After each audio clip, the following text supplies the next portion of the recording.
I'm not beholden to anyone. I can wear what I like. I can look like how I want to look. I can just be the person that I want to be. And it was incredibly liberating. And it was possibly the scariest thing I've ever done and the most life-affirming thing that I've done. I had some of the best experiences in the space of half an hour and some of the worst. And as I escaped, I realized, I survived that. If I can survive that, then it can only get easier. Hello and welcome to the 50 Shades of Gender podcast. We get curious about all things gender, sex and sexuality, as well as relationships, feminism, the inclusive kind, mental health and kink, and all that makes us humans unique and diverse. From body positivity to body dysmorphia, it's all welcome here. If you like what we do and want to support this podcast, you can become a patron on Patreon. Visit patreon.com/50 Shades of Gender, as in FIFTY. You can also buy us a coffee or make a donation. Links are on the website. You can now register your interest for our upcoming allyship course. Go to 50shadesofgender.com/allyship-course or navigate to the course page via the website menu to be notified when it goes live. Now, join us on a journey of inclusion, acceptance, and respect. I'm your host, Esther Lemons. I am a queer woman, and my pronouns are she and they. In this episode, I have a conversation with Rachel Dover. Rachel's pronouns are she and her, and she is a transgender female. Find out what that means to Rachel in this episode. We also talk about being transgender versus having gender dysphoria, how coming out is a process, transitioning during COVID, the actual and hidden cost of transition, how hard it is to get a gender recognition certificate, how the term TERF has evolved, and feeling like yourself. It was recorded on the 9th of March 2023. Now let's get into the episode. Hello and welcome. What's your name? My name is Rachel. Hello, Rachel. Welcome. Yeah, so the labels you gave me, let's go straight into gender, shall we, as we do here. So the labels you gave me were, you said transgender female, and one thing that brought to mind immediately was, how do you see the difference between like the terms female and woman, and how do they all fit for you? How does that work for you? That's a very interesting question, and it's not one I feel that I can really answer easily. I can't explain how I feel. I do when I speak to people, and I get asked similar versions of that question. I'll say, "Well, I just feel like me. I didn't feel like me before I came out. I felt like I was faking it. Interesting. Now, I don't feel I need to really answer the question. I am trans female. I am born male. And clearly my brain is wired more female, or perhaps completely female. Who knows? I'm not prepared to be dissected to find out. And my body is the opposite. So I feel like me. I feel much more like me now than I ever have. And I suppose the question of, well, are you a real woman? No one can define it. And actually, I would love the opportunity to speak to the J.K. Rowlings and Ben Shapiros and Jordan Petersons of this world, who are intent on forcing transgender people and trans allies to define gender and define sex, when most of us absolutely don't give a flying one. If they're so worried about it, you define it. Because I can guarantee it doesn't matter how they try and define it, you'll be able to pick holes in it. Never mind the whole argument that sex and gender and sexuality are not connected at all. So, yeah, I just feel like me. I feel more like me than I ever have. And that's really all that matters, quite frankly. If anyone else is bothered by it, then True. That's their problem, not mine. That's right. Absolutely. Yeah. I feel like it doesn't matter about definitions and science and blah, blah, blah. That's no excuse to treat people with disrespect or, anything like that. Like science and medical science and biology doesn't dictate who I can be a decent human being to, basically. That's how I see it. Yes, Yeah. yes. I think Yeah. science is important. It helps us, but certainly helps with the physical aspects of transition. Um, it's also important to understand, I suppose, that there is a difference, a subtle difference, I suppose, between transgender and gender dysphoria. Trying to explain to people how the language changes so quickly, defining these things is a bit like trying to nail fog to the wall. Transgender covers people who don't feel they have any gender. So people who are non-binary or gender fluid. They also come under the banner of transgender, and even people who are classically transgender, if that's such a thing. Um, Not everyone is that triggered by how their body is. It's enough for them to know, yeah, that explains why I feel the way that I do, and I can just live. I can be me. Having that gender dysphoria is being the medical term for that very strong discontent, unhappiness with the way that one's body is. Hmm. That's slightly different. Yeah. Even if you do have gender dysphoria, there's no law that says you have to physically transition. There are people who cannot, Hmm. financially, medically, socially, Hmm. some who choose not to. Hmm. And Hmm. that's, whatever you want to do, that's absolutely fine. Yeah. And Yeah. I think Hmm. a lot of the haters don't want to accept that. They don't want to accept Hmm. that they want personal choice. They're libertarians. They don't want the government involved. They want everybody to have choice over absolutely everything. Unless you're transgender or unless you're a woman who wants to have control over her own reproduction, Hmm. then no, that has to be controlled. Hmm. Hmm. Uh, Yeah. Yeah. that's So, it's so happening all over the place, unfortunately. yeah, yeah, that's true. So when it comes to gender dysphoria, I mean, is that something that you have experienced? And like, what was your journey like, and when did you come out and all that? I came out almost 5 years ago, Mm-hmm.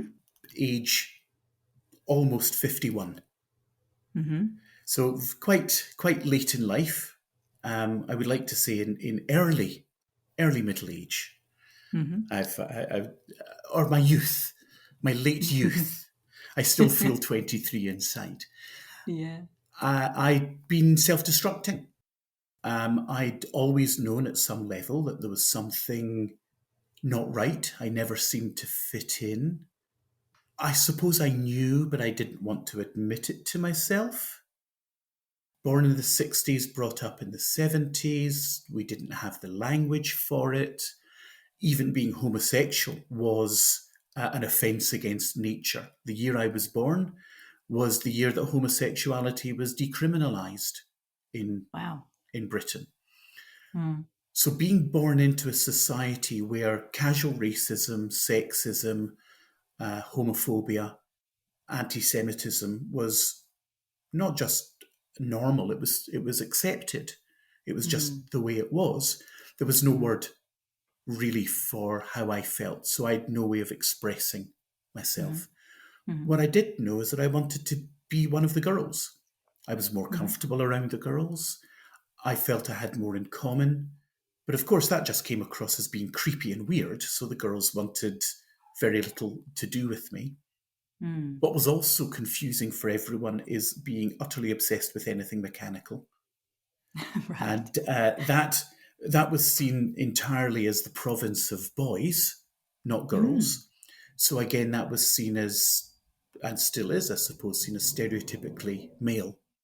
Mm-hmm. But the only reason that it is because for 200 years, girls have been told, no, you've got to be a homemaker. It's sewing and cooking and raising children. That's what Mm. you're here for. It's boys who build the world. And that's a load of rubbish. Mm-hmm. Um, there's no gender link to being able to do mathematics. I always used to joke that my mathematical ability is famously appalling. I could only count to 11 with my hands in my pockets. And having had surgery, I can't even do that anymore. Everyone takes the subject of gender dysphoria and gender identity far too seriously. It's There is so much humor in the human condition that it seems so much easier to me to use gentle, self-mocking humor. Perhaps it's a British thing. It makes it much more accessible, and that is one of my favourite jokes. Um, Yeah. there are other ones, but I'm very careful about the context that I use them. Yeah. I like that. Yeah. Yeah. So So, yeah, mhm. it's where have we got to? Sorry, I've lost track. Oh, you're right. Now we were just talking about gender dysphoria, weren't we? And yeah, you said you came out 5 years ago. That's 5 years ago. Yes. So Yeah. I Yeah. was I went through a process. I separated and divorced about 14 years ago. So that would be about 10 or 11 years Hmm. before I came out. So that had nothing to do with my gender identity. I knew I Hmm. never fitted in, so I as a newly single person, I started investigating all sorts of different activities, shall we say. Hmm. I went into the kink world. My business is medical supplies. The warehouse was visited by someone who has a dungeon, Hmm. a kink dungeon in the East End of Glasgow, and they wanted to build a medical room, so they wanted to dress it up, and they came to us as medical suppliers. And I Hmm. thought, oh, this person's fascinating with their 10-inch porno heels and corset and tattoos. And she and I got talking. My warehousemen were absolutely scared to death of her. It was hilarious. And I got invited to a BDSM club, and I went Hmm. along and I found the most wonderfully open and fascinating and intelligent people that in a discrete group that I'd ever met. Hmm. And I'd been cross dressing all my life. And they cracked the joke, the difference between someone who's a transvestite and transgender? No, about 2 to 4 years. Yeah, I've heard that one. Yeah. And again, I thought, oh yeah, very funny. That's a good one. No, no, no. It's just the clothes. When I'm wearing these clothes, I feel I can just be a bit more expressive, and it's a sexual thing. And yeah, it was good fun. Going along to burlesque clubs, burlesque nights, going to the clubs. Apart from having a latex sensitivity, which is a bit of a bugger when you when you're going to these places because they're a bit heavy on the latex. Yeah. And I sort of fell away from it. I went into a new relationship, and she wasn't interested in those things at clubs. In the bedroom, she was prepared to experiment, but not. I never found it fulfilling. It was fun, but it wasn't fulfilling. It wasn't me. And I never really gave myself permission to really investigate it. And as that relationship was breaking down, my life was self destructing. Business was going terribly. Everything was going wrong, and I was exhibiting extremely self-destructive behaviour. I was a biker. I would take risks. I did competitive motorsport. I did well at it because I was prepared to take risks that others weren't, because I didn't care if something happened to me. It was almost as if I had a terrible accident and ended up disabled, my life would be taken up by coping with that, and I wouldn't have to deal with what was going on inside my head. And at the same time, I knew that wasn't healthy. I knew that wasn't the way I should be. So I tried to speak to counsellors without speaking to counsellors. And then I was basically forced by one of the counsellors I was emailing to actually book a session, which I did. And it was okay. I didn't click with her. I didn't open up. And I probably had half a dozen sessions. Then finally, so eventually I spoke to a counsellor who I clicked with. And that made all the difference. I hadn't been through counselling before, so I didn't know how the process was meant to work. Yeah. And it was a Skype call, same age, same stage, also trans female, guitars on the wall, kids the same age. And I made a decision. It's like the metaphorical stepping off a cliff in the fog. And you don't know if you're going to land on solid ground or you're just going to fall forever, but you've got to just do it. And I said to her, I think for the first time in my life, I'm going to be honest with you and I'm going to be completely honest with myself. And she said, with military grade sarcasm, well, that's sort of why we're here, isn't it? And I thought, oh, I'm going to get on with you so well.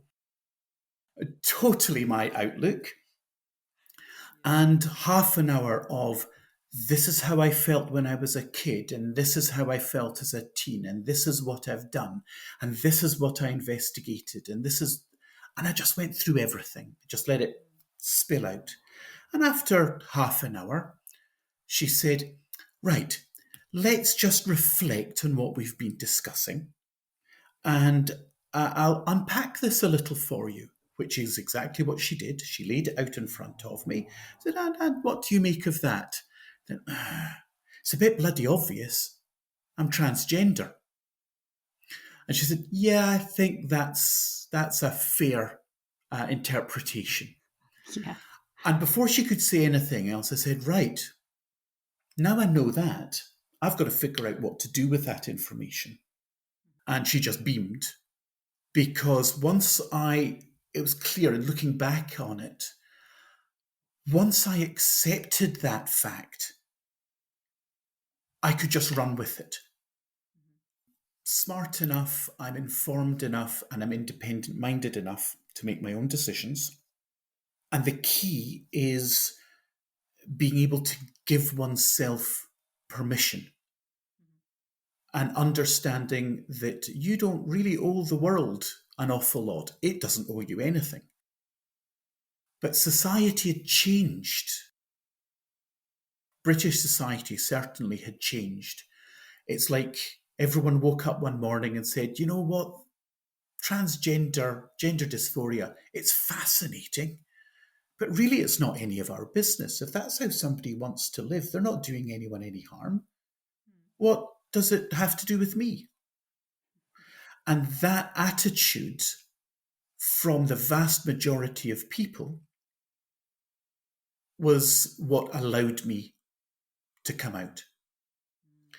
And actually, there's one other thing that I don't often mention because it can appear to be a little bit irrelevant, but there is a TED Talk by an American woman called Ash Beckham. Ash Beckham is lesbian. She lives somewhere in America. She did this TED Talk about coming out. And I think that 5 or 7 minute talk gave me more strength to go through the process of investigating and coming out than anything else. And I stumbled across it. I didn't go looking for it. And it just opened my mind. And I can thoroughly recommend that everybody watches it. Some parts of it are a bit hard to listen to. But essentially, what she says is coming out is hard. My hard is not more hard than your hard. It's just hard. It doesn't matter what you're coming out about. It could be you've gone Mm. bust, that you're Mm-hmm. gay, that you've got cancer, that you're getting married, you're trans. It doesn't matter what you're coming out about. Mm-hmm. It's just hard. And she also says that coming out isn't a one off thing. Mm. And certainly that's been my experience. Nearly 5 years later, I'm still coming out to people Mm-hmm. because there are people who are contacting me that I've not spoken to in maybe 10 years, either through business or old hobbies. Mm-hmm. There's people who have come into the medical supply world as a new job. Mm-hmm. They remember me from cars or motorbikes or God knows what. That, oh, maybe I should contact this person. 3 weeks ago, 4 weeks ago, I got a call from someone I knew really well when I was into military vehicles and doing stuff with them. And he Mm-hmm. phones me up and he said, um, are you Rachel? I said, yes. And I still had his number in my phone, so I knew who was calling me. And I Mm-hmm. said, yes, Julian, it's, yeah, but you won't remember me as Rachel. You won't know me as Rachel. Oh, thank God for that. I didn't know who the hell. I thought something had happened to you. Well, obviously something has happened to you. I can guess what it is. Fantastic. Now, can I talk to you about this product that I've been developing? Yeah. And I thought, what a wonderful, what a wonderful human being. He made no assumptions. Once he realized he was speaking to the same person, he knew that something good had happened, but it wasn't relevant. He satisfied himself that someone that he knew and he liked, I presume he liked and still likes, could was still around and was still working in the same business, because obviously my name on my website has changed, and he still had the phone number. So he thought that he might be calling a daughter or a wife, and that something had happened to that person, retired, died, injured. So he was a bit worried about that. But once he realised, the name change was instant. He didn't misgender me at all. We had a wonderful chat. And then we had a bit of a social chat afterwards, and we caught up with each other, and he asked me a couple of questions, which I'm always open for. And it was great. And it's that process of coming out that even 5 years later, there's still people that I have to come out to. And you have to do it again and again and again. And it doesn't necessarily get easier because you're always worried about the other person's reaction. But you learn coping strategies for it. So after that counselling session, I thought, right, what do I do with that information? And I can't remember how long it was between that counselling session. I should go back in my diary and have a wee look, actually. I just decided, yeah, I'm not beholden to anyone. I can wear what I like. I can look like how I want to look. I can just be the person that I want to be. And it was incredibly liberating. I already had a wardrobe of female clothes that I wore at home. And I stepped out the door one Tuesday morning to go and pick up an order from the shopping mall down the road, Silverburn, just south of Glasgow. And pair of jeans, nice top, fabulous Cuban heel ankle boots, and went to do some shopping. And it was possibly the scariest thing I've ever done and the most life affirming thing that I've done. I had some of the best experiences in the space of half an hour and some of the worst. And as I escaped, I realized, I survived that. If I can survive that, then it can only get easier. Might take a long time, but it could get easier. And then I started going through the process, right? I need to figure out what are the legal processes. I need to speak to my GP, who is hugely, hugely supportive. the whole practice have been hugely supportive. 4.5 years after being referred to Sandyford Gender Identity Clinic in Glasgow, I am still on the waiting list. And at the current rate, I am probably 4 years yet away from my first appointment Good with them. grief. So I went Wow. private. Mm. When I went on the list, I was told it was going to be 16 to 18 months. I didn't believe that for a second. Wow, There is a yeah. fantastic private gender identity clinic in Edinburgh. I made my first appointment with them. I went to see them and I've gone through the whole process. It's a lot of money. I didn't have a lot of money, but it's not all at once. I found the money. I sold things. I borrowed a little bit. I made savings in other parts of my life. And I went through that process. And I went with them because they follow the same pathway as the NHS. So when I did eventually, I hoped that at some point during the process, I would get my first appointment and then I would just slot in seamlessly. But actually, I've pretty much gone through my entire transition privately and no sign of getting into the NHS.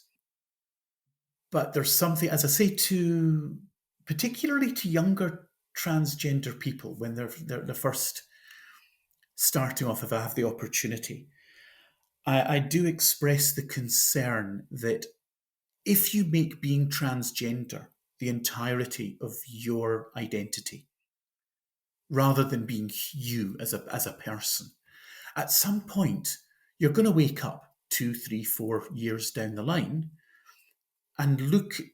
And it happened to me a year ago. I woke up and realised I've transitioned. Past tense. I'm looking at it in the rear view mirror. If I'd made being transgender my entire identity, I would then be lost.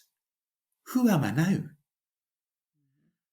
So I went into the whole process determined just to enjoy it, just to let it happen. Transitioning is what happens in the background whilst I'm being busy living my best life, just being me. Love it. Yeah. And I think I really benefited from that. I didn't make any decisions. I remember sitting with the doctor, and she said, "And where would you like to end up?"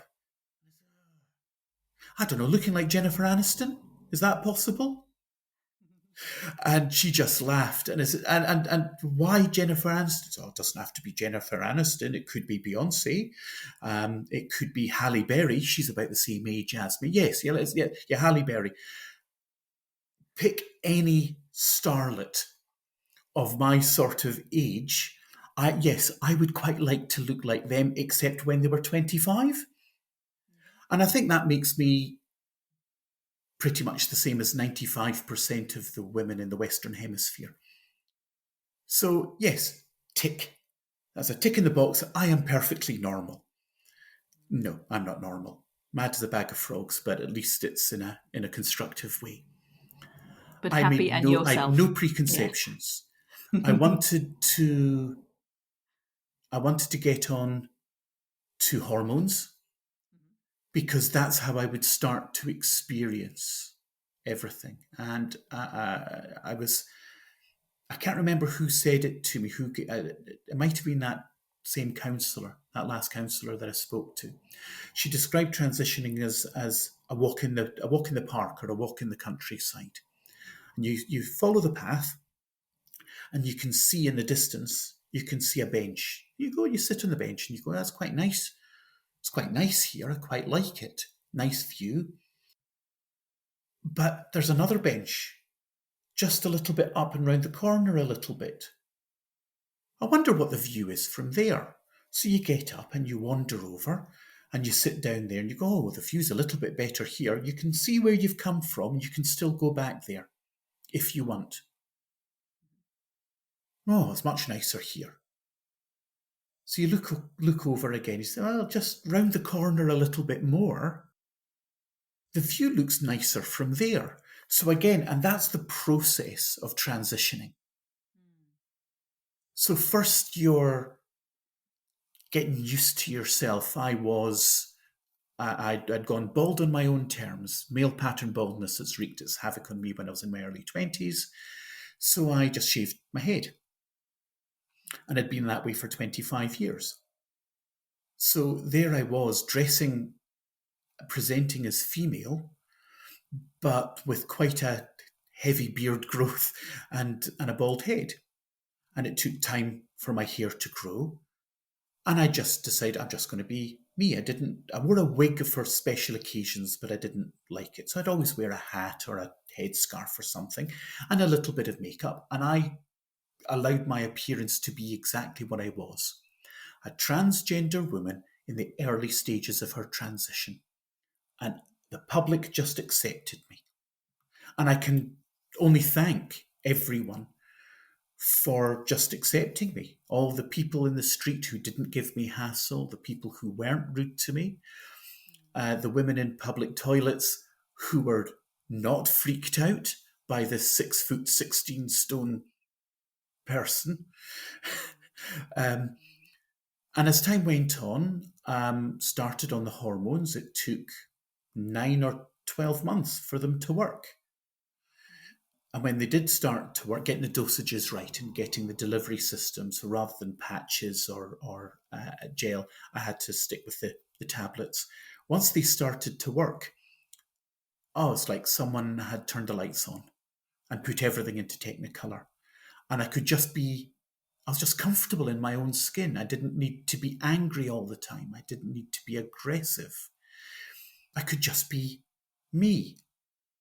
My kids said, when I explained that to my kids, they said to me, "Does that mean you're not going to shout at us anymore?" No. Late teenagers. So, you irritate me, I will shout. Mm-hmm. Rest assured. Yeah. But there'll be good reason. I just won't be an angry person. I didn't have to drive angry. I could be more relaxed Mm-hmm. Mm-hmm. and more content in myself. Mm-hmm. But I don't want to give anyone the impression that it's an easy route. Mm-hmm. You got to Mm-hmm. fight. Yeah. You've got to fight against the system. You've got to push hard back against the system because the system is not set up for people like us. But equally, and I'm sort of jumping tracks a little bit here, there has to be an acceptance, I believe. This is my somewhat unpopular opinion, shall we say, amongst. I'm not a trans activist. I come across as one. I'm not. There's this idea that we as transgender people have to be accepted in all ways as everybody else. Mm. And I don't think that's reasonable. I think that's, in some respects, it's a childish worldview, an immature worldview, and it's a very selfish worldview. We are, according to the NHS, 0.5% of the population. Mm-hmm. Who are we to say, as 1/200th, if I've done my arithmetic correctly, who are we to impose on everybody else? We have to realise that we've got to rub along in society and we can't expect society to change quickly. So there are things that have to be done in stages and have to be done carefully. And we have to understand there's lots of people out there who don't understand, are worried by, and I'm not talking about the people who are just bad humans and hate. Mm-hmm. I'm not talking about the people who want to ban people from having gender treatments. And I'm not really going to get into children, but people who are dead against it for everybody because they've got their own hang-ups and they seek to impose it on everyone. Mm-hmm. We've got to be understanding. Mm-hmm. And we want to have the same rights as everybody else. In Scotland, of course, at the moment, and here we are in sort of early 2023 with the whole gender recognition reform bill craziness, which has been turned into a political football between the hardline nationalists and the hardline right-wingers in Westminster. We are the political football between the Right. two of them. That's the way I'm sort of looking at it now. Mm. I think that's gone too far. I think that it is self-identification as being transgender, of one's gender, I think is absolutely right and proper. But when you're talking about bureaucracy, which is actually what we're talking about in that case, one has to be able to provide a certain level of evidence. That certain level of evidence should not be medicalised. I don't have a psychiatric problem. At least I might have, but being transgender is not a psychiatric issue. It's not a psychological issue. It's not a sexual perversion. It's a neurological condition. My brain is wired one way, my body's different. That's all it is. So why do I need to have a medical report from a psychiatrist and a medical report from my GP provide 2 years of quite invasive evidence, send it in an inch-thick file to a faceless committee in Leicestershire for them to sit in judgment over me? I think that's completely unreasonable, and it's not required for anything else. I want to change my name legally in this country. As long as you're not intending to defraud, you can call yourself anything you like. But if you're transgender, you've got to change your name legally. Otherwise, you are not. That's the starting point for all the processes.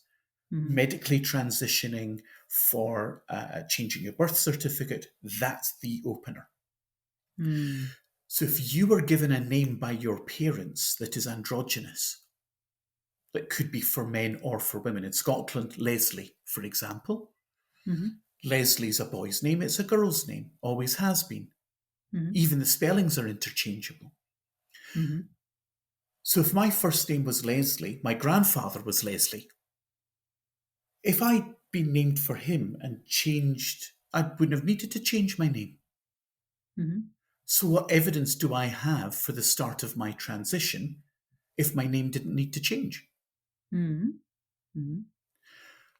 But some level of evidence does need to be provided for bureaucracy. You've got to prove who you are. Staying with the whole illogicality of the system for a moment, you have the odd situation where in order to apply for a gender recognition certificate, there are certain things you have to have done. And the transphobes, the people who are seeking to prevent any changes and in fact reverse the Gender Recognition Act 2004, either in part or in whole, they're saying you shouldn't be able to change your gender officially at all. The Gender Recognition Certificate, which is a certificate that you never need to show anybody and you actually don't need to get at all. Most transgender people don't. I only did it because I was bored one Sunday in January a couple of years ago, and the weather was awful and there was nothing on television. So I thought, what am I going to do today? Let's see if it's 2 years. Let's see if I've got enough evidence. So I did. And it was almost impossible. You know, I'm a smart cookie. I deal a lot with bureaucracy. It took me weeks, if not months, to gather all the information. Wow. It's an impenetrable system.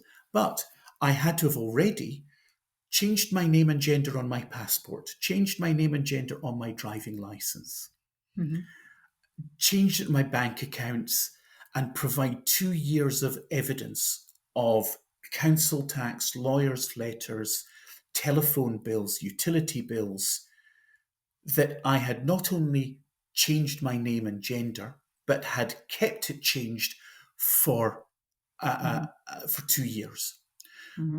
Mm-hmm. I think that, as well as all the medical reports, Mm-hmm. I believe that the system needs to be updated, it needs to be streamlined, it needs to be harmonised with the rest of British bureaucracy, and certainly Scottish bureaucracy. The Mm-hmm. age of medical majority in Scotland is 16, unless you're transgender, when it's 18. And the Interesting. bureaucracy is 18. So a lot of it Mm. was just it's just admin. Yeah. Demedicalise it, but the rest of it remains the same, and you need to provide 6 months of evidence, because it takes 6 months at least. I've certainly found that I would say 95% of my transition has been admin. I and it's people that, oh well, it's surgery. No, surgery was 90 minutes, and I was asleep. I barely noticed it.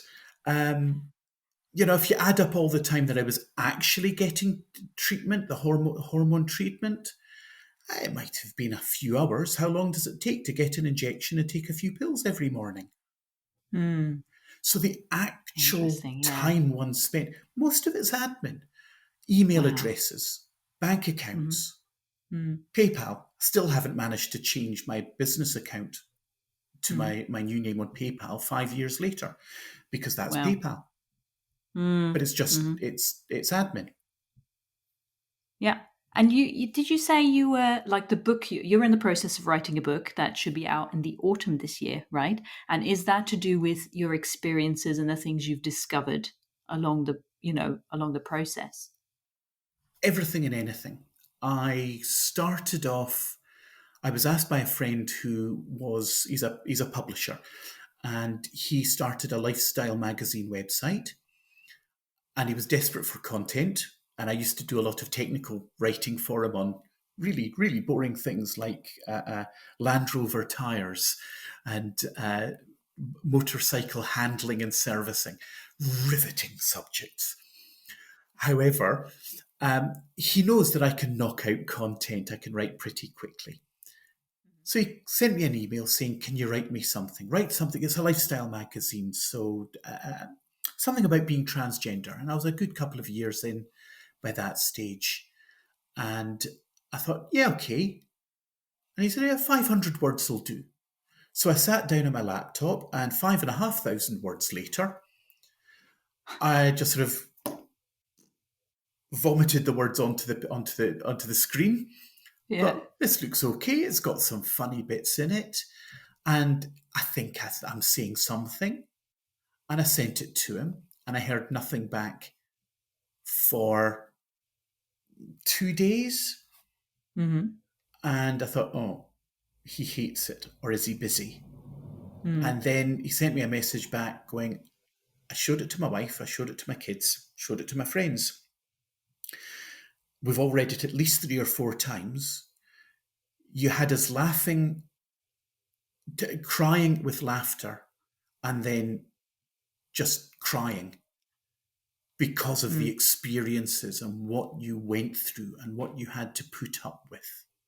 And I Mm. thought, oh, okay. So I reread it, and I thought, I've got something here. I think I need to keep writing, Mm. not to publish it, but so that I can read this back in years to come and understand just how hard it was and how Mm. far I had come. Mm-hmm. Because one has a tendency to forget the painful things in life. Mm-hmm. I mean, how many women would have a second child and a third child and a fourth child if they remembered every detail of how painful it was having the first one? And Mm. bringing children up, people do it repeatedly. Mm-hmm. Um, so the human ability to forget pain is legendary. And I didn't want to forget that. So I wrote it Mm. down. And then I got into the habit of writing. Mm-hmm. And I realized There's no central place that any transgender person can come to find out how to do a gender recognition certificate. Mhm. No one has properly and fully documented it and documented how they did it. So I did Mm. that. I then Mhm. wrote about things like the hidden cost of transition, the Mm. friends that you lose, the Mm. relationships that you lose, um, and then there's the actual cost of transition. Mhm. Because coming from a professional background, I run a couple of businesses. My sister's an accountant. My dad was an accountant. I did a spreadsheet and I kept track of everything that I spent, Mm. including allowing for the cost of the medicines that I did get through the NHS, but being a medical supplier, I know how much they are. I Mm. added up the cost of everything, the travel through to Edinburgh, the cost of, I even added in the cost of parking. How Yeah. much did it actually cost me to transition? Mm. Operation, and I had my gender reassignment surgery in London in where were 2021. Mhm. Yes, so it was June 2021. So we were still Mhm. in the midst of COVID. So I had to Mhm. go down the week before. I had to isolate for a week in a hotel. Mhm. So I couldn't stay with friends and family beforehand. I couldn't stay with friends and family after to Gosh. recover for a couple of days. I had to do it all Wow. literally on my own. I get quite emotional when I think about it. Just how tough. Imagine how Gosh, that tough it sounds is to harsh. go through such an important and scary time of your life, and you're not allowed to see anyone. I had to be alone in the hotel room. I couldn't leave it. I had if I didn't test negative, the COVID test, that's it. I would have to rebook, and it could be months later before I got a slot. And I added up that in financial terms, it's somewhere around the £27,000 mark. That includes laser hair removal, includes the operation that I chose to have. I didn't have to have too much hair removal in the groin area. I don't think I could have coped with that. But everything, absolutely everything. And when you think about, yeah, it's a lot of money, £27,000. But given that a hip operation or a knee operation is £17,000 to £20,000 cost to the NHS, maybe it's not quite so much money. And from an economic perspective, a cost benefit perspective, and I do enjoy saying this to people who are transphobes, who say it's just a drain on the NHS. So if I tell you that for £25,000, you could take a desperately unhappy, self destructive 20 something, 20-year-old who will spend the next 30 years of their life needing support, needing medication, needing all sorts of mental health care interventions, and be probably unable to work at their fullest if they can work at all.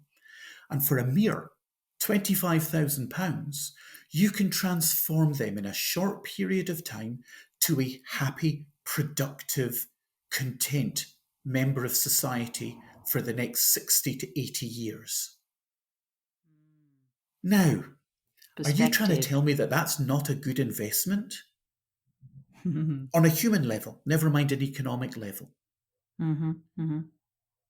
There isn't a single cogent reason to not Mhm. support trans healthcare Mhm. Mhm. and early intervention. Again, Yeah. jumping tracks a little bit. It is a truism that mental health problems amongst transgender people is almost universal. But being transgender is not a mental health problem. It's the way that society has changed tremendously, but what happens is that the media will get people They will speak to people who are transgender. They will speak to trans allies. They will speak to medics. And then for balance, they'll get someone who just hates. They are not balanced. And speaking as somebody who's Jewish, you might as well get a neo-Nazi to speak about anti-Semitism in Britain for balance as get someone like J.K. Rowling to speak. They are not the balance. They've got no understanding of just how far off beam they are. 90% of the population don't care in the nicest possible way. They worry about how they're going to pay their gas bills and electricity bills, how they're going to pay their mortgage when it goes up. They worry about their kids' education. They worry about their local Chinese restaurant closing down, much more than they care about what clothes I choose to wear. So Yeah. it's we as transgender people, I think, should be happy about that. Mm. And Yeah. those are the things that I cling to and that I see. Mm-hmm. Yeah, But you said, like, last time we spoke, or first time we spoke as well. yeah, We talked about the term TERF and how oh, I you hate that said term. you don't like it Hate it. because tell me more about what you don't like about it. I I dislike. I don't more. I loathe language that is used to dehumanize and dismiss people who have got genuine concerns. So TERF, the term TERF was originally coined to in the 70s to describe feminists who wanted to exclude transgender people from the debate on feminism. They weren't excluding transgender people, they were separating the debate on transgender issues from feminist issues. And it was a positive term. And of Interesting. course, Yeah. it, like so many things, so many of our insults for each other come from medical terms for people with disabilities. Moron, Mm-hmm. cretin, idiot, Mm-hmm. fool. They are all medical terms at one time. So TERF, Mm. it is used by trans people and trans allies to be dismissive of people who have got genuine concerns. Those Mm. genuine concerns need to be addressed. They need to be discussed in an open and frank way. We all need to have open minds. Mm-hmm. And when I've spoken to women who are, for their own reasons, they've probably, well, I'm thinking of one person in particular, she's had some horrible experiences. She's had, she was a victim of child abuse. She was sexually exploited in her teens. She's had sexual assault. She's scared. She spends her life scared, particularly scared of men. And when she Mm-hmm. looks at me, she sees someone who is a man in a dress. Mm. I might have had some surgery, I might have had some treatment, but to her, she sees someone who is still, I'm twice her size. I Mm. can be a physically intimidating person, 6 foot tall, 16 stone, and she's petite. So I totally understand why she has got concerns. And it's only by opening up and discussing with her, saying, look, 99.9% of men are safe to be around. It's almost impossible to tell who's safe to be around and who isn't. That's why you're scared. Your experience tells you to be scared. I get it. I can only explain my experience and repeat the experience of other transgender women to explain that actually, like spiders in the bath, we're more scared of you. we're more in danger from you than you are of us.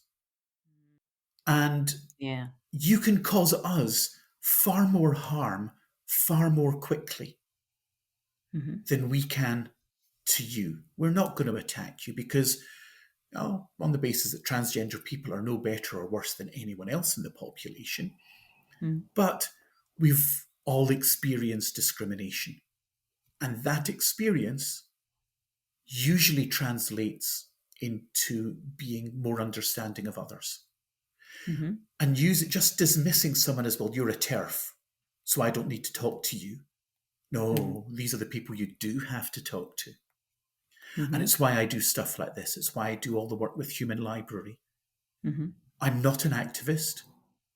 I was, as a student back in the 80s and early 90s, I was a fierce activist, fighting anti-Semitism on campus and racism and sexism on campus. Mm. Yeah, but I'm 55 and I'm tired of doing all that stuff. I don't need to do it anymore. I Yeah, speak yeah. out because I feel I've got a duty to speak out. If I've had my path smoothed by others who came before me, I'm an articulate person, I'm a reasonably intelligent person. If I speak out, then the people who are unable to don't have to.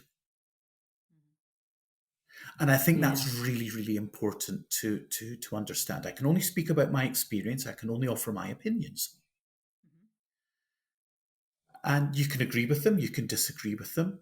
I actually quite like it when people disagree with them because then it makes me think. I don't, Yeah. I'm usually shouting into the void. And it's good to speak to people you don't agree with. Social media is an echo chamber. My social media is only Facebook that I'm on.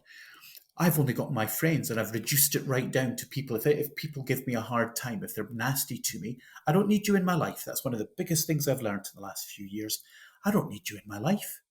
And also, social media is not the real world. Just because I don't like what you say, I don't like your political opinions, and I don't want to have them rammed down my throat whenever I open Facebook, doesn't mean to say I don't like going for a curry with you. Doesn't mean that you're a bad person because we don't agree. This world is a very big place and people have got lots of different opinions. Yeah. And that's also really important. And quite a few of my oldest friends, who people I thought were friends, they're no longer my friends because they've rejected me.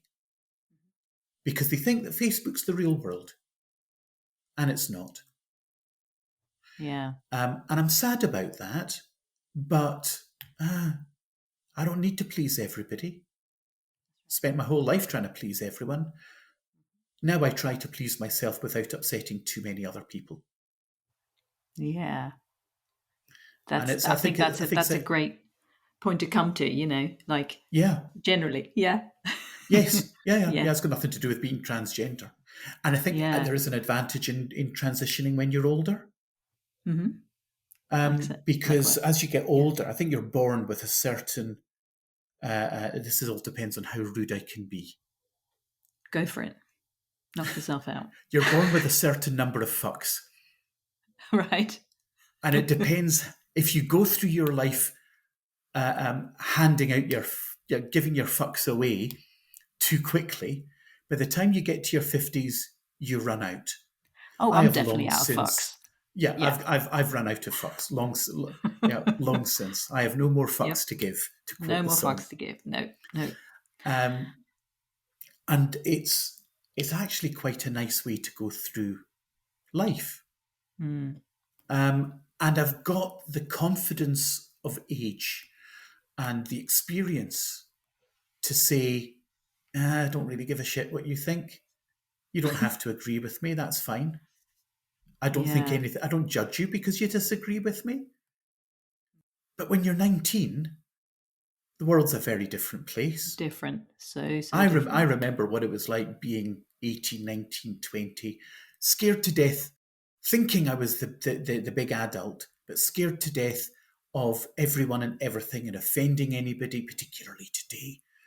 Kids now, the cancel culture and worrying about saying the wrong thing at the wrong time and it being held against them 10 years later, like no one's allowed to grow or develop or change their mind. Yeah. You know You know, we what? all Yeah. Go we on. all grow, we all learn. Yeah, absolutely. And I was thinking about like bringing all this together. I feel like you mentioned last time about a conversation you've had with a few people in a certain coffee shop. And Yes. I feel like I would love for you to tell that story. Is that going to be in your book, by the way, as well? Uh, I don't know. The problem Ah. is, I've had so many of these sorts of wee experiences. Hmm. Um, I'm picturing the coffee shop. I'm looking into the distance, and it's a Hmm. particular chain where I think that not being a coffee drinker, but their hot chocolates certainly cost a lot. Um, there was one particular time. There's something I didn't talk about last time, but very similar circumstance. I was sat waiting for a friend. We were meeting for coffee. Hmm. Just when we were allowed to do these things, this all happened during COVID. Hmm. Um, and I'm sat and I'm wearing something nice. I'm wearing a headscarf and I'm looking like what I am. And I'm sat the only table that's left, and it's right at the door. So everybody who walks in from the car park, the first Hmm. thing they see is me. I'm sat there with my muffin, which I'm desperate to get into, but I'm waiting for my friend to arrive, drinking my hot chocolate. And the guys would walk in and not even give me a second glance. They're more intent on what coffee they're going to get. Hmm. Women walking in, they'd see me, they might, oh, look, then realise, no, I'm not meant to look, but I want to look. Bit of a car crash situation. Hmm. And then a group of Muslim women came in, Hmm. clearly very traditional. I Hmm. think I think Malaysian. Certainly, they were wearing. I'm using all the wrong terminology because I can never remember the difference. But it was Hmm. from like a tunic over their indoor clothes, Hmm. headscarf, and not a hijab. It's of a like wearing a very big overcoat. So I think they were Malaysian Hmm. or Indonesian, and probably 8 or 9 of them with kids, all Hmm. meeting up for a chin wag and a coffee, and they walk in. Every single one of them just smiled, smiled, said hello as they walked past. Hmm. And I thought, that's a level of acceptance, isn't it? I Hmm. know they don't, I'm pretty sure they wouldn't agree with the choices that I've made or what I've had to do, what I've felt I've needed to do, Hmm. but they accepted me as a fellow human being in public Hmm. and just acknowledged and smiled and went on their way. And I Hmm. thought, yeah, there is hope because Hmm. I would expect to get hassle. Hmm. Hmm. Now, here's also funny that the story that you're referring to, I can't remember what I said. I've totally blanked what we discussed last Ah. time. Okay. So, You said, like, in a nutshell, you said you're in Costa, you were in the loo, and then you got, like, accosted by a woman, and then you came out, and then you sat down with them and had a conversation, and you turned it that's right. into Yes, the, there's yeah. that's right. Um, I've had two particular situations like that. That one at Costa, where I was in the toilet, and it was like you shouldn't be here. And rather than just be challenging, got her a coffee, sat down, and we had a conversation. And we talked about it. And the staff, we were there quite a while, and the staff brought us coffee. Everyone was listening into it. The one that's in my book, actually, which is probably a better example of it's certainly more amusing. Again, everything seems to happen at the shopping mall Silverburn. I was in the queue for the loo. It's not that I go to Silverburn all the time, but it's it's a shopping mall that likes to think of itself as being posh, but it's built right next to a very rough area. So you get everyone from all backgrounds going there.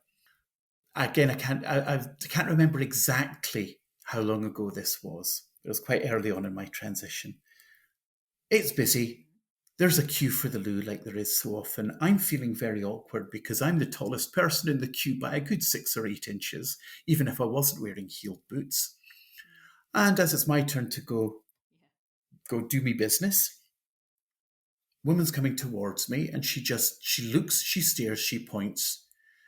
What are you doing here? And I just ignore her because I'm desperate.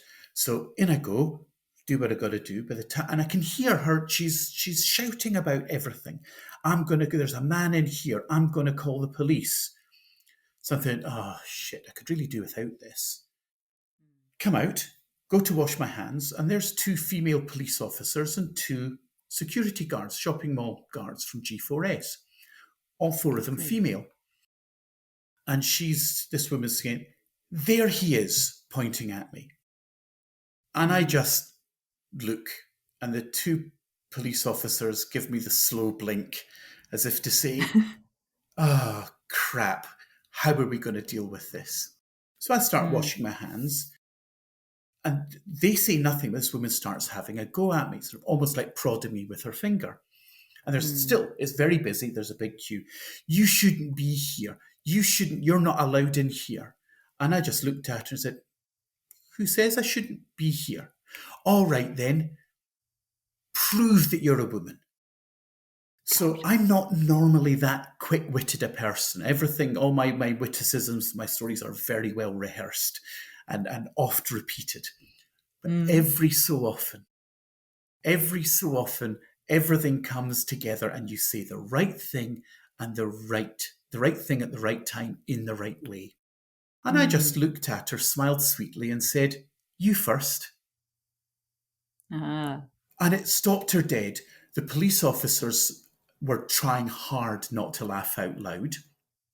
The 2 guards, female guards from G4S, they just leant back, folded their arms and went, oh, this is going to be good.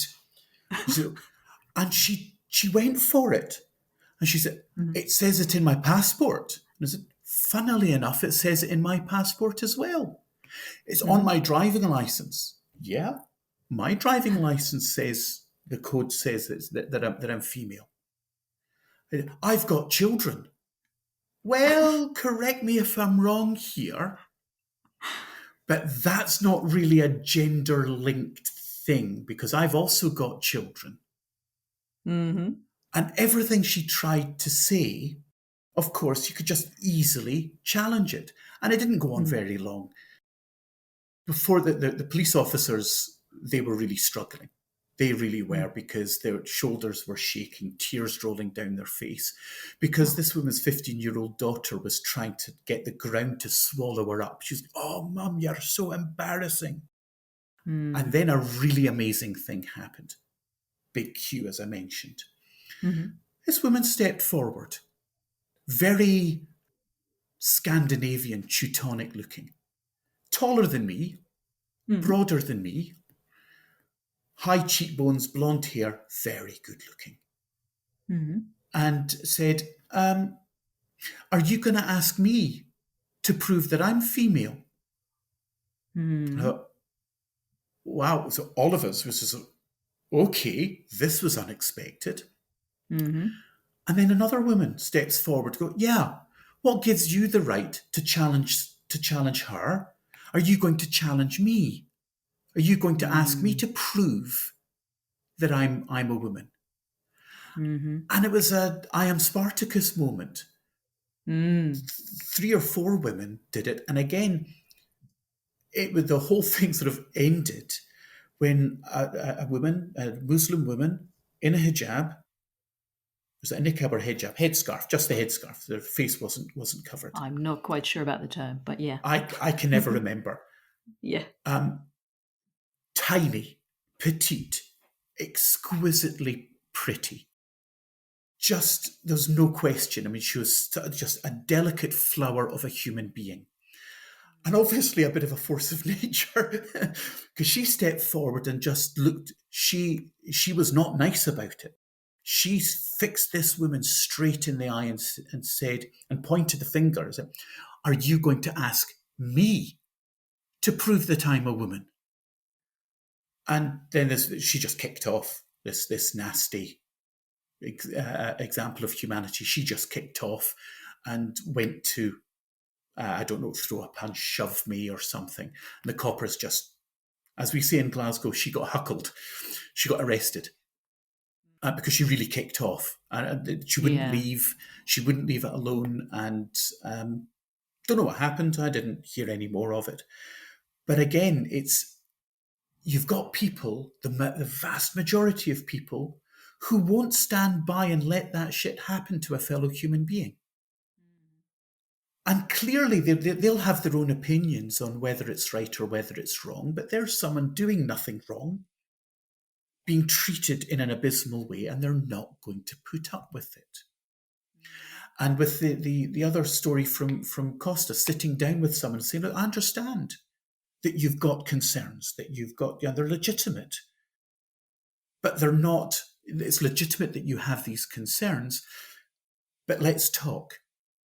If we talk about it and we're open about it and we accept that we're not going to agree on everything, but if you can understand and see it from someone else's perspective," and this is to do with disability and sex and gender and race and background, then you still might do the wrong things. You might not change your opinion, but at least you'll have some appreciation that perhaps the person you are disagreeing with is not doing it because they hate you or they mean you any harm. And I think that's with trans issues, I think that is the crux of it is there's fear and there's bigotry and just a lack of understanding.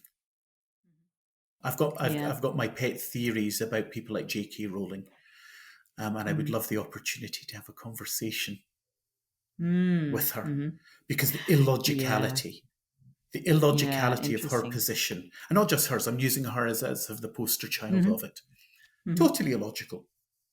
And I think I would have quite good fun dismantling it. Indeed, I think you probably would. Yeah. So the other example that you were talking about was, did this person also approach you in the toilets? Yes, it's that.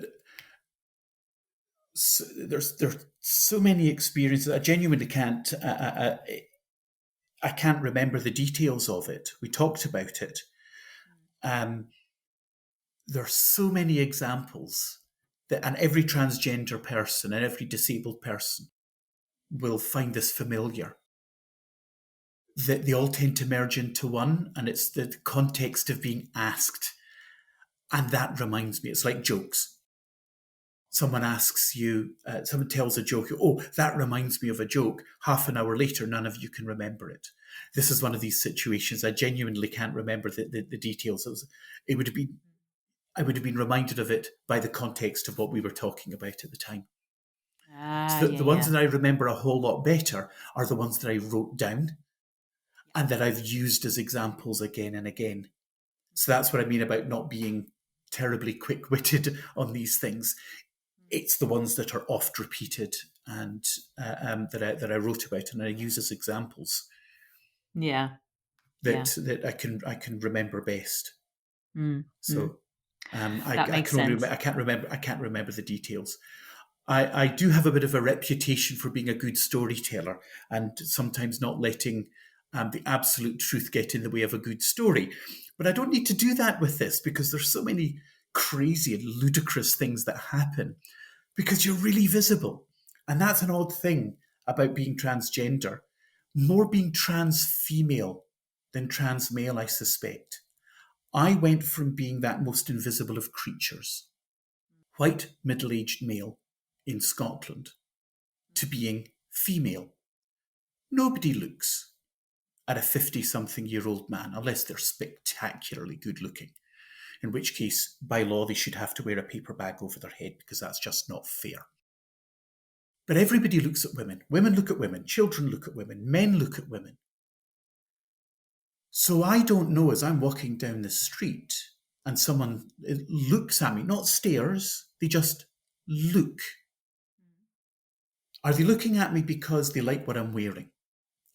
Are they looking at me because I'm trans? Are they just looking at me because I'm in their line of sight and their eyes have sort of focused on me, but their brain hasn't? I don't know. It's only been a relatively short time, so I don't know what those signals necessarily mean. And that's part of the challenge, that when one goes through a huge change in one's appearance, am I the one who's being oversensitive about it? And again, that's in Scotland, the term is having a brass neck. It's not my problem. It's not my problem. You can think what you like. You can have whatever opinions you like. You can express whatever opinions you like. But you can't just do it right in front of me. And that's really important for people to understand. During this smoking ban debate in New York decades ago, one activist politician coined the phrase, "Your right to swing your fist stops at the end of my nose." And it's the same with all sorts of other issues. Think what you like. You don't have the right to say it to me. I don't care if you go around the corner and go, "Ooh, look at the state of that." Yeah, I don't know. If I don't know, I don't care. You're welcome to your opinion. People who, I think certainly people on the right wing of this sort of debate, believe that those on the opposite side are trying to force them into changing their opinions. I don't think so. We just don't want to hear them. and stop trying to force them on us. We're not trying to force anything on you. We're the middle ground, believe it or not. Just good humans. Just be a good human. Yeah. Yeah, I love that. Yeah. Gosh. Well, I think that is a perfect end to this conversation, actually. Yeah. Is there anything you'd like to add that we haven't talked about yet? I know you said we could talk for hours, right? could talk for hours. In my introduction to my human library sessions, I say to the readers, you do have to interrupt me, because if you don't, I'll never shut up. But it's the only thing I would say is that it's such an involved issue. It's such a complex and nuanced issue, like so many others, that it's impossible to cover everything and the entirety of one's experience in a couple of hours. I've had 5 years of this experience. I could talk for an hour just about the process of from realization to starting to transition. And that was a 6-month period. But that would be boring as hell to pretty much everyone. And I have opinions on pretty much everything. So, yes, I've often conflicting. Yeah. 2 Jews, 3 arguments. That's my life. So yes, it's really wonderful to have an opportunity to be able to reach a wider audience with these thoughts, and hopefully there's positive things people can take away from this and understand they're not alone. And your experience is your experience, and it will not be the same as everybody else's. Yeah. Just enjoy it. Be you. Definitely. Thank you so much for sharing, Rachel. Thank you very much. You can find out more details on the website at 50shadesofgender.com/Rachel-Dover, where you can also read the transcript. Thank you for listening to the 50 Shades of Gender podcast. You can find us online at 50shadesofgender.com, on social media and on YouTube. Again, if you'd like to support us, please consider becoming a patron on Patreon. Visit patreon.com/50 Shades of Gender. You can also buy us a coffee or make a donation. Links are on the website. Remember to register your interest for our upcoming allyship course. Go to 50shadesofgender.com/allyship-course or navigate to the course page via the website menu to be notified when it goes live. We hope you will listen again. Until then, stay curious and open-minded. Right? Yeah. And waits for the penny to drop. Can only count to 10 with my hands in my pockets now. Ah, yes, there we go.